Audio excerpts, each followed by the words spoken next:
in your head,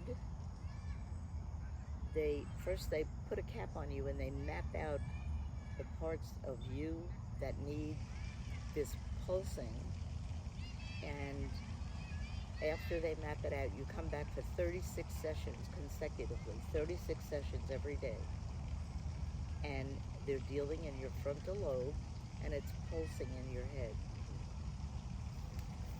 That pulsing goes on for about 3,000 times during a visit. Now I felt it's almost like a woodpecker hitting on your head. It's bearable, but for me it hurt. A lot of people it does not hurt. It's hard also, I don't drive, so I had to get transportation to take me to Hallandale every day at 11 o'clock, 36 consecutive sessions. And I made up my mind. Once a week? You do it once a week? I went 4 times a week. How long was the session? The session lasted about 45 minutes. You're actually having the pulses about 20-something minutes. And it goes fast. The techs talk to you, and there's also a screen you can watch meditation or meditate if you can with this going on in your head.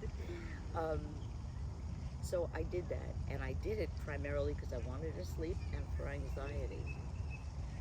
You're supposed to maybe have some kind of feeling after about 15 sessions or 20 sessions. I did not. I wasn't sleeping, and I was committed to the 36, so I wasn't going to stop it. There was no way I was going to stop it. So in time, and after, at the end of the 36 sessions, I was starting to get a couple of hours of sleep. It was a gift. And I'll tell you something interesting that happened. One evening, it was 4:30, it was actually in the morning, one evening, 4:30 in the morning. I must have been dozing or meditating or trying to sleep. Maybe I was sleeping.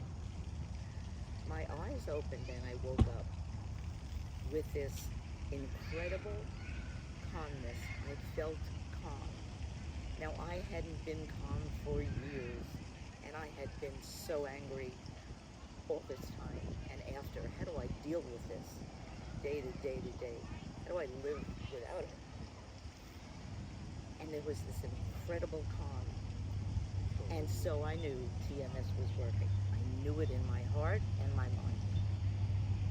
And as I progressed into the 36 sessions, I began sleeping 3-4 hours a night, which was a gift. When you're not sleeping, it's a gift. And in time after that, it was a dream. It was a miracle. It was a miracle for me. And after the sessions, I was able to sleep. I'm able to sleep. I'm able to take naps. I couldn't take a nap for years. I could never stop. I couldn't watch TV. I couldn't. My grandson is a professional soccer player. And so on Saturday nights, he plays soccer, and you can watch it on TV on MLS, Major League Soccer. And I couldn't sit through a game.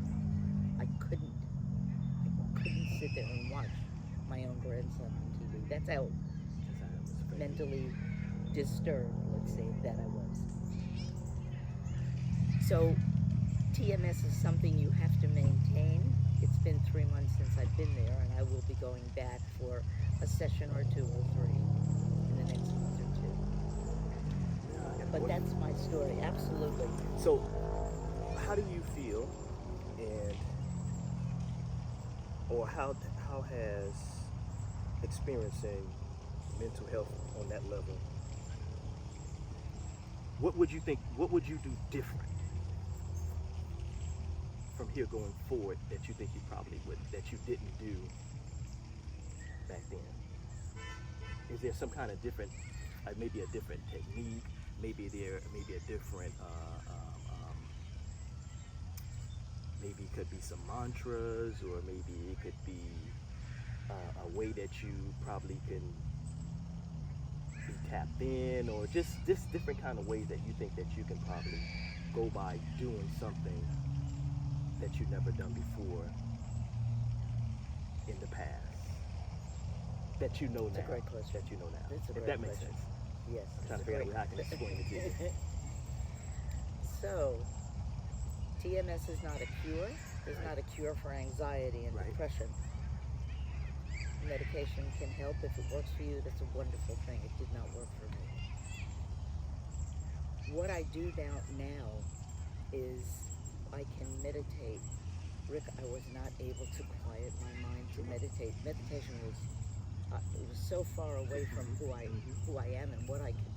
Not far away from who I am. It's very Right. close to who I am, Right. but far away from being able to sit down and close my eyes and concentrate. And there Just was be one and no- one. Yes. And now, after TMS, I can do it. I can meditate. I have balance. For the first time in my life, I have balance. I believe my whole life was like this. Yeah. I wanted balance. I always prayed for balance.